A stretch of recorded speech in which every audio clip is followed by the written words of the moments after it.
Hi, class. Just wanted to go over a few things for week 3 here. So you should be able to see my screen now. This is just the week 3 folder, similar setup to all the other folders, so should look familiar. Difference here is that in the read folder, these are actually going to be different sites to explore. So you'll see a few different sites. This week we are focusing on resources for pharmacology. So these are some different drug book type resources that are available online that are free resources that you can use online. Of course, there are multiple different books that you can use. You may already be using some within the midwifery program. Otherwise, there are lots of different drug books you can use, some that are specific to women's health or pregnancy or lactating, or others that are just generic for, lots of different medications. So a wide plethora out there, but here are some online versions that I thought would be pretty helpful and that are available for free for you to at least get you started to see what different ones you like. So the first one here is Daily Med. This is a website put on by the National Library of Medicine. So it is a governmental website. This actually lists all the drugs that are available, including some animal drugs. So you'll see up the top here that you can search for different categories. For this one, if we stick with all drugs, and let's just say we're working on our medication inventory sheet, and I have children's Tylenol at home. So I'm just going to type in Tylenol. This is going to bring up a lot of different medications. If I continue to scroll down further or go on to some of these next pages, you'll start to see that it even lists medications that just has Tylenol included in them, which is a lot because, even some opioid medications and cough and cold medications have Tylenol within them, or acetaminophen is the brand. I'm sorry, acetaminophen is the generic name, whereas Tylenol is the brand name. But if I go with one of these, if you want to get real specific and you actually have the drug box, you can look at the NDC code that's available on it. But otherwise, I'm just going to look at this liquid children's Tylenol. And then I can pull up lots of different things for this. I can see why it's used. I can see what are some of the warnings. I can see directions. What are the active ingredients? Of course, this is a children's medication, so this wouldn't be something I'd be using in a pregnant or a lactating woman. But, for other medications, you could look into that information here too to see if it's something that they could take during pregnancy or if it's recommended at all. So that's Daily Med. If we go back to here, the next one is going to be this Medline Plus. And if I click on that, it should take me to this website. This is another one, pretty nice one, also put on the National Library of Medication. I think this one's just a little bit more user-friendly, perhaps, than the daily medication, but each one offers pros and cons. So I'll let you be the judge of which one you like better.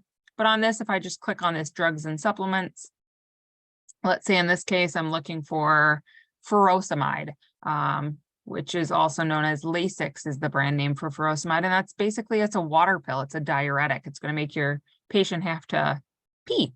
And we can talk about this when we get into more of the renal medications. But if I just scroll down, I'm on F. Actually, let me just type it here for time's sake.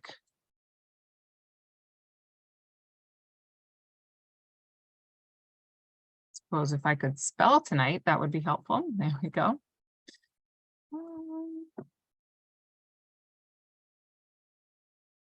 There we go. Try that again. Furosemide. Lots of different availabilities. You can give this medication IV, but let's just say it's an oral medication, or maybe we don't know. I'm just going to click on this generic one that just says furosemide. Gives me lots of different options here. So what are some of the side effects? Who should use this medication? What is it used for? If I scroll down on this one and some of the special precautions, I just want to scroll through here to see if there's anything about pregnancy or lactating or anything along those lines. And in this case, there is. Tell your doctor if you're pregnant, if you plan to become pregnant, if you're breastfeeding. Do not breastfeed while taking this medication. If you become pregnant while you're taking it, call your doctor. So that would be information that you may want to include within this worksheet under this section that is list out at least 2 side effects and what you discovered about using them during pregnancy or breastfeeding. And make sure when you're completing this worksheet that not only are you filling out all of these boxes, Do not leave a box blank. If there is something that you cannot find, my first suggestion for you would be to reach out to me or reach out to your classmates. You can do so by using the discussion boards to say, hey, I have this medication, I have this supplement, I can't find it anywhere. Can anyone help me? Either your classmates or I can jump on and see if we can help. But just make sure whatever resources you're using at the very bottom of this, you are listing those out as to whichever ones you are using for this. All right, last two websites here, the Mayo Clinic, and then we have this LACMed. So Mayo Clinic is here, there we go. Just the Mayo Clinic website. This is going to be pretty simple too. Let's just say I'm going with furosemide again. I could do this by clicking on the letter, scrolling down, or I could just type it out and see if my typing skills cooperate for me now. Oh, not quite, we're getting there. Furosemide oral route, here we go. Clicking on that should give us this similar information to what was available on the other one, just in a little different layout. So description, before using, proper use, precautions, side effects. So should give you all the same pretty much information anyways. There we go, just in a little different format. And then lastly, we have the LACMed, LACTMED. This is National Library of Medicine again, but another different format. And this one is more focused on lactation. So again, just you can use the search bar here. You can use the alphabet and find what you need. So this is just a quick video. Just wanted to go over some of the highlights. Make sure when you are completing this form, again, you are completing it in its entirety. Do not leave anything blank. If you've reached out to me and it was something that we were unable to find, I'll make a note of that, and you can make a note of it on here also that you used classmates and spoke to Maria. If your classmates didn't have the answer, I suggest reaching out to me. I have use similar assignments like this with multiple student groups, and generally I'm able to find a reputable resource to find the information.